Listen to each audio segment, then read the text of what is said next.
going on, good guys? Chris Newman here. Chris Newman. See, I haven't done this in so long. ChrisNewmanRealEstate.com. Tell a friend, like, comment, subscribe. So, sorry if it's a little blurry. I'm trying to kind of like figure out, you know what I gotta do? I gotta get like a mannequin to like sit right here, right? That way I can always be in focus. Put a mannequin to sit right here, put my settings right, and then be good. Because this autofocus on this Canon, oh my God, it is bad. All right, let me start looking at myself. so I wrote some notes. Don't worry about that. So today I want to talk about where I was before real estate. I believe I spoke about this before, but I want to rehash a couple of things. Let me get in the middle. There we go. A couple of things that what I did before real estate. So before real estate, I got into real estate. Yo, I saw today one of my friends posted a picture that I took of him when I used to work in Bloomingdale's, right? And it said 9 years ago. It was March 17th. 9 years ago. This is when he posted it. That's crazy. 9 years ago. And I left, actually, all right, so, you know when you see things like that, it makes you feel extremely old. Like, boy, 9 years ago is crazy. All right, so I've always wanted to get into real estate, as I told you guys before. It was a dream of mine. I didn't know about all of these subcategories of real estate. I just thought real estate was real estate. Like, you know, when you're young, you know, they say, oh, do you want to be a doctor? Yeah, I want to be a doctor. But you don't realize there's a million different kinds of doctors. You think a doctor is a doctor, right? So that's what I thought. Real estate is real estate. I didn't know nothing about an agent. So my first job ever on the books outside of Summer Youth. In Summer Youth, I worked at Mount Pisgah Baptist Church in Bed-Stuy. That's where I worked at from, I want to say, 14 to 15. No, from 16 to 17, I want to say. Yeah, from 16 to 17, I worked at Mount Pisgah Baptist Church for the summer. It's my first official job, right? Summer Youth. And I was actually the first person on the books with them as a youth. I was like a test student. So at age 16, I think it was just me, and they were paying me. The gentleman's name, the bishop's name was Mr. Hughes. He would pay me $200 a week when I was there, and I didn't know nothing about budgeting money. I just knew I like to get fly. I like to buy clothes and sneakers. Cause I didn't have that much growing up. So I wanted to get fly. So that's what I did. After that, at age 18, I worked in Burger King. So there was a Burger King on 34th Street, right? 34th Street between 7th and 8th. And I remember going there and just applying, right? Actually, I got hired at like literally like a hole in the wall Dunkin' Donuts on the spot. And I just remember I didn't want to work here. He was like, yeah, you know, you're hired. You know, come in tomorrow. And I just never went in. Pause. Like, it wasn't for me. I was like, I'm not working at Dunkin' Donuts. Right? Oh, man. But Burger King was better, right? So I wound up working at Burger King. It's not there anymore. So it was a Burger King, and next to it was a Wendy's. Neither one is there no more. And it was a gift, like NY Gifts or something like that. That was there. I think they tore it down, and I believe that they're building probably offices or something over there now. But yes, I definitely worked there for a few years. Worked at Burger King for a few years. From that Burger King, I started out in the lobby. And then I went and I was washing dishes. I used to have to clean the bathroom. I tell you, the women's bathroom was always the dirtiest. Y'all got to do something about that. It's true. The women's bathroom was always the dirtiest. I was like, oh my god, I gotta clean a female's bathroom. Like, ah. But from there, I became a manager, like a shift leader at nighttime. Did the night shift, and then I rose up in the ranks. The person that owned that Burger King at that time was Robert Powell, and Jeff. I can't remember Jeff's last name right now, but it was Rob and Jeff. Became a GM. I became a first assistant shortly after that.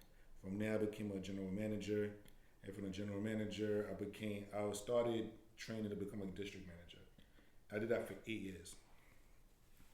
Did that for 8 years. Got into it with a district manager that I just wasn't too fond of. I was going to say her name, but I ain't going to say her name. I was I was really like, I was just, that pause right there was, should I say her name? But I'm not. You gets no light from me, miss. Okay? So it went from that Burger King, I wound up leaving. Now, here's something. I got tipped off that they were actually gonna fire me. This lady and I just never got along. That was my second time. So this was when I worked at the Burger King on Liberty Street in the financial district. So this is why I know all these neighborhoods so well, because I just was everywhere. So when people be like, "Oh, do you know this area?" Yeah. Do you know that area? Yeah. Like I know all of Brooklyn and like most of Manhattan, like the back of my hand, because I was everywhere. I know some of the Bronx. I was everywhere. I had to be at a young age. So I was in the financial district, right next to the World Trade Center, and where it used to be. And I was there twice. So that Burger King right by the World Trade Center, I was there twice as a regular manager, and then I was there as a first assistant. No, I was there as a regular manager, and then I came back as a general manager, as one of the general managers. And she and I just never got along from when I first was there. Never got along. I don't know. It happens like that sometimes. You just don't get along with everybody. So I got tipped off by one of the workers that didn't work there anymore, but he was one of her friends. So he tipped off another worker that I was cool with. We called him Swag.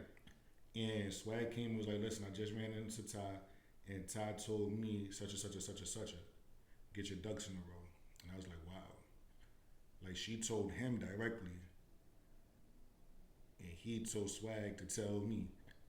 And I was like, wow, this is crazy. All right. So I dwelled on it, was uncomfortable, and I knew I just didn't want to be one of those people that just stayed in fast food forever, right? I just knew that wasn't for me. I really didn't want to stay in fast food forever. I've seen like the higher ups at the tippity top of the mountain in Burger King get laid off, get fired, and then they would have to go to another fast food chain because that's all they knew. I didn't want that for myself. So I said, I've been here 8 years. I'm 26 at this time, 2 kids. I'm like, I'm not going to be one of, even if that didn't happen. I just knew I didn't want to be 50 years old in Burger King, get fired and laid off, and have to work at McDonald's, or have to work at Wendy's, or have to work at Chick-fil-A, which these are real examples of things that I'm saying. I'm just not saying their names, but this stuff happens. And no shade to them and no shade to any fast food worker. I just didn't want that for myself.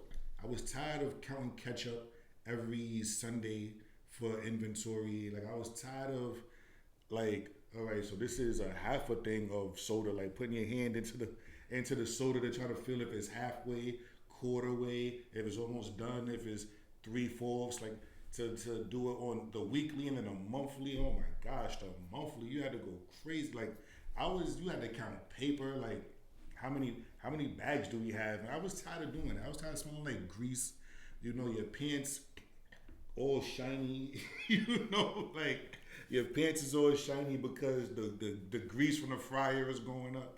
Like I didn't want that for myself, and even though I ran a great store, to the point where they had to put he was asking me to help other people in other stores. I just didn't want that for myself. 30, 40, 50, 60 years old. And now it's like, oh, that's all I know.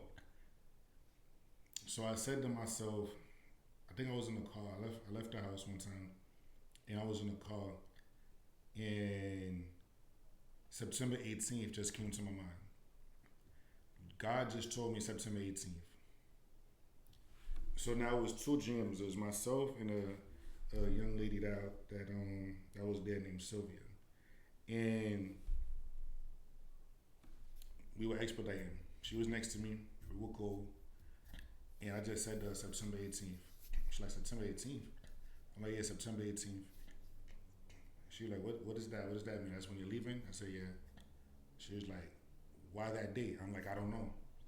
Like God just told me September 18th, and that's the day I'm choosing. So she's like, all right.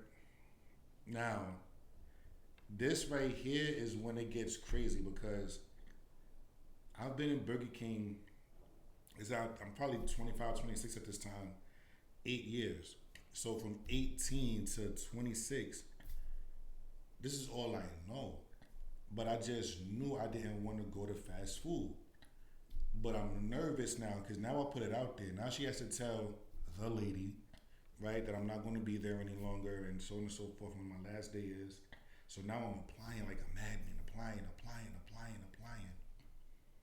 And there was this girl that used to come, she used to work in Sephora, her name is Livy. And she used to just talk all the time, whatever. She was cool. She was cute. She was fat. Oh my God. She was gorgeous. She had like a Barbie body, like the curvy body, whatever. Like she was just amazing, and but we was cool. Like we never talked anything like that or whatever. Like in that sense, like she was just cool, and I remember when she was on Facebook. Like so, I'm not there yet. So Livy was cool. We had each other on Facebook. We had each other's number or whatever, and I'm applying like a madman. I gotta get out of here. Like the days are like passing and I'm not getting any interviews. I'm applying 10, 15, 20 applications a day. Nothing is hitting. I'm like, damn. I'm starting to lose faith. I'm like, yo, maybe this is all that's for me. So I go back to Sylvia. I'm like, yo, do you think I could probably like tell her like, well, can you talk to her? Because she was cooler with her than I was, way cooler than I was. You know, just when you compare my relationship with the lady and hers, she like, I could talk to her, but, you know, I can't guarantee she's going to say yes. Can't guarantee, I know. But, yeah, I'm like, you know what? Don't do that. Like, that was just fear taking over my body, taking over my soul, the anxiety. And I'm like, nah, don't do it. Don't do it. One, I don't want her to look at Chris crawling back on his knees and so on and so forth. I'm like, don't do it. Don't do that. So what wound up happening is I'm on the phone with my girl. And same girl I'm on the phone with her. It's like 11 something, 12 something at night. And I'm applying. I see Livy on Facebook say something about Bloomingdale's. So I'm like, yo, I never thought about Bloomingdale's before. So that's why I love Livy to this day. Because that's the reason why I'm in real estate. And I'll tell you in a minute why. So go to Bloomingdale's.com, whatever. And there's mad job openings. I'm applying to every one of them. Women's clothes, women's denim, women's shoes. I'm just applying to everything. And my wife is like, yo, just, you know, get some rest, go to sleep, whatever. I'm like, all right, just after this one more application, I'll go to sleep. And it was men's shoes. I apply for that. I go to sleep. I wake up. I have They received my application for men's shoes and they want to interview me. What? Oh my gosh. They didn't hit me back for any other position but men's shoes. So if I would have just went to sleep and just curved it or just got discouraged or whatever, like that was literally the last position. Like it was like 20 of them. Like 20, maybe 30 I dragged. There was like 20 of them. And I applied for men's shoes. And I'm like, you know what? And again, I've never been into Bloomingdale's before. So I don't know. I'm thinking men's shoes is just like some old people shoes or whatever. Like I'm not thinking they have sneakers, nothing saucy. I'm just thinking it's just shoes, but I need something. They call me back, whatever, and I go to the interview and they ask me like, mind you, I didn't apply for no food. Like none of the applications I went to was for food, period. So they asked me like, you did Burger King, whatever, what makes you wanna, switch over into this? Like how can you take what you know in Burger King to shoes? So I said, listen, for the past 8 years, I've been selling fries, drinks, and burgers to people. And some people don't even need fries.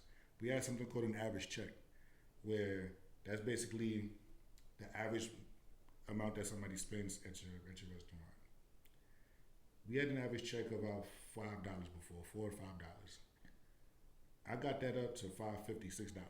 That's a lot, especially depending on how many customers you get. How do you get that? Ancillary items, right? Would you like some fries? Would you like apple pie? Would you like this? And I just made sure and pushed that and pushed that and pushed that and pushed that. I said, if I could sell fries to somebody who wasn't even thinking about it, I could sell a shoe. If I could sell fries, I could sell a shoe. And that line right there is what got me the job. And I got the job. And it was crazy because I went while I was on the clock at Burger King. Because I was in the financial district and that was in Soho. I went while I was on the clock in Burger King. It was crazy. What? Went there on Burger King's dime, got the job, and I started. Matter of fact, and it was like the day before I was leaving. Like that happened I think that happened on a Friday. Yeah, it happened on a Friday. My last day there was on a Sunday. I got the job and I started on Monday. So I didn't even miss a check. And what was crazy is I'm a regular worker at Bloomingdale's working on commission, right? Commission plus base, or base plus commission. And my first check, I make more working in Bloomingdale's than I did as a general manager, smelling like onions and lettuce and tomatoes and pickles and all this other craziness as a general manager by a lot. It was crazy. It was crazy. I was like, I can't believe this. I stayed there for 2 years. In the mix of me being there, it was a woman named Rose. She was nice. She had a fat thing too. And she used to come down or whatever, talk to me, used to hug and talk or whatever. And nothing crazy ever happened or whatever. But we used to talk, and I just remember her saying like, yo, I'm tired. And I'm like, why are you so tired? And she was like, I just been doing a lot of studying or whatever. I wanted to, get my real estate license. Oh, wow. I always wanted to get into real estate. She was like, well, you should. It's easy. I said, really? She like, yeah, I'm taking this test. You got to take a class and you got to take a test, whatever. And just sort of talking from there. That was on a Monday. I went on a Wednesday. Told my girl about it. I went on a Wednesday. Went to New York Real Estate Institute on 36. Right by my old Burger King where I first worked at. Just crazy. On 36th Street. And so I worked at 2. And sometimes 3. The one that's in the basement under Macy's in the train station, that's 3 Ramel's store. I think Kathy works there now. Kathy is the one, she used to be another Burger King, but she's the one that helped me get to general manager status, so I always love Kathy for that. But it was crazy. So I went there. I think I had to pay $200 something, whatever. I went there. My next check, which was Friday, because we got paid weekly. Went there, paid the $200, and it was like a 5 day class or something like that. You gotta do like 70, 72 hours. It's like a 5 day class. You do it at your own schedule. Did it, and I chose May 7th. I then got my real estate license like April something, and I chose to have my last day May 7th of that year. Why May 7th? Because that's my first daughter's birthday, and I saw it as a sign, and that's how I got into real estate. That's how I got into real estate. Long story, but everything kind of like led into each other. Like if I didn't spend that much time in Burger King and didn't have to go through it with that lady, I wouldn't have quit the way I quit, and I wouldn't have, well, given my 2 weeks. But it was more than 2 weeks. I gave like 2 months notice. I just chose a random day and month. Like I literally trusted God with that. And I went from that, nowhere else even hit me back. I met Livy at Burger King. I saw her post. God made her post something on Facebook. God told me to log in at that time to see it. I saw it. Ding! Went online. And then from there, I got hired in men's shoes. God made Rose feel like she had to work at Burger King to speak to me.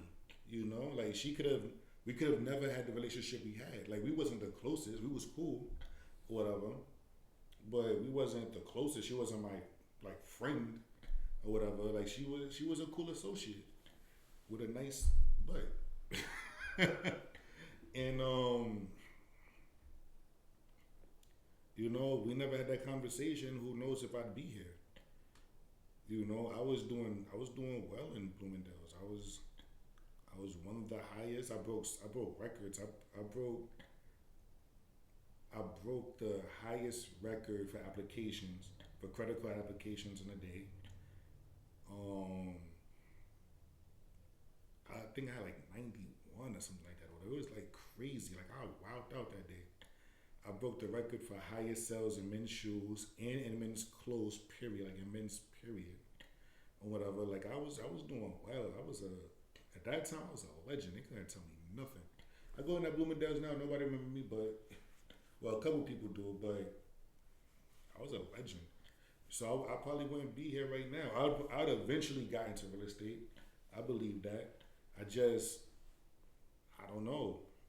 Like everything literally happens for a reason, and you'll just never know why. You'll just never know why. So that's my story on. Oh, that was crazy. So that's my story. So that's my story on before real estate, what got me into real estate, how I got into real estate. I hope that helps people. I hope that helps whoever needs to hear it. Follow your dream. Follow your dream. Follow your heart. It's okay to be a dreamer. I had this conversation with my girl yesterday about the dreamer thing. And some people don't like dreamers. Some people say you gotta be a realist, right? You have the dreamer, you have the realist. Or you have the idealist, you have the realist, right? And I feel like you should have a mixture of both, right? We were watching Ryan Serhant's show, and he said, he spoke about not being he used to be a dreamer. He had to wake up because dreams don't pay the bills. And that's not true. That's not true. And she brought that that example up. And my rebuttal to that was, well, because Ryan Serhant he came to New York to be a hand, like he was a hand model before. Like he wanted to be an actor. He was on a soap opera or whatever. He got killed off. And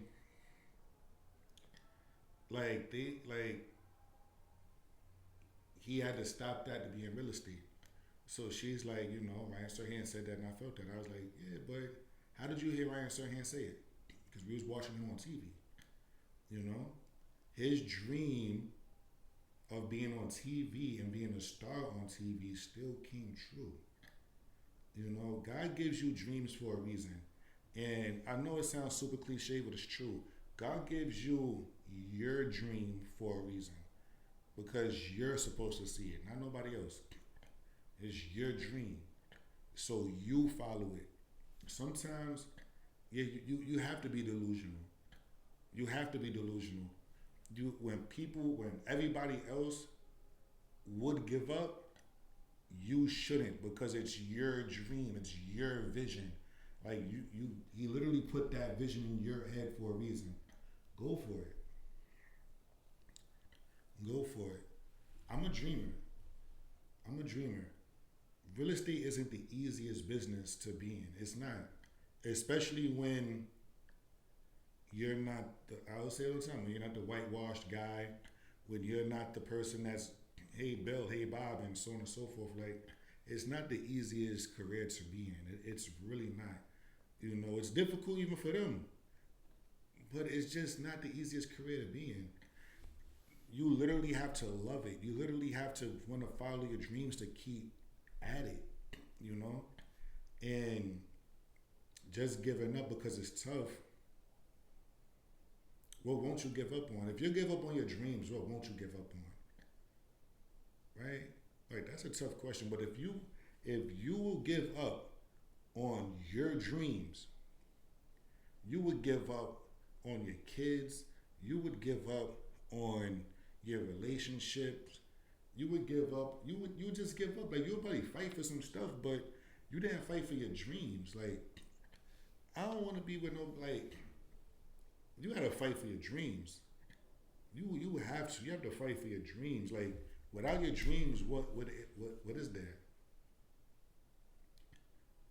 And if you don't, in the event you don't accomplish your dreams, at least you went out trying. But do it to your last breath. They just said recently a 70-year-old man won an Oscar. He used to sing in a train station in New York. What if he would have gave up at 50, 60? Yo, bro, you're 65 years old. Why are you singing in the train? Give up. Go find a job. He won an Oscar at 70, 80, something like that. Like, something crazy. When people at 30 would have given up. Oh, I'm never going to be a singer. I'm never going to be a rapper. I'm never going to get this. I'm never going to win this. I'm too old. He won it at 70. There's people at 30, 35, 40, 50 that's active in the game. Active. Every day. Don't have an Oscar. Or Grammy, whichever one it is. Don't have it. You gotta follow your dreams. You have to follow your dreams. That's what keeps me going in this business. That's what keeps me going in this business. I'm not the most successful in this business yet. I'm successful. I haven't worked a job since COVID. Because I was in real estate. Like, I left Bloomingdale's. 6-7 months later, I wound up working at the Holiday Inn.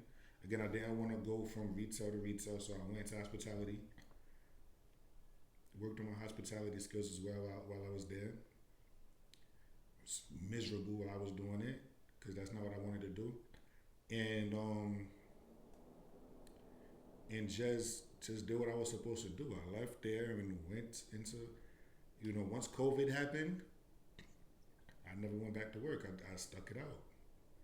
I stuck it out.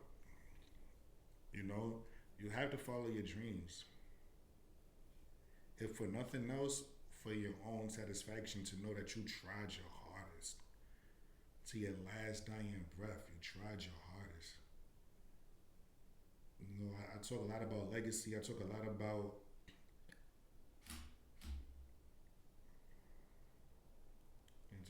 legacy. I talk a lot about everything. You gotta want to follow your dreams. You have to. You have to. All right, that's it for me. Like, comment, subscribe, tell a friend, and tell a friend. Have a good one. I'll talk to y'all later.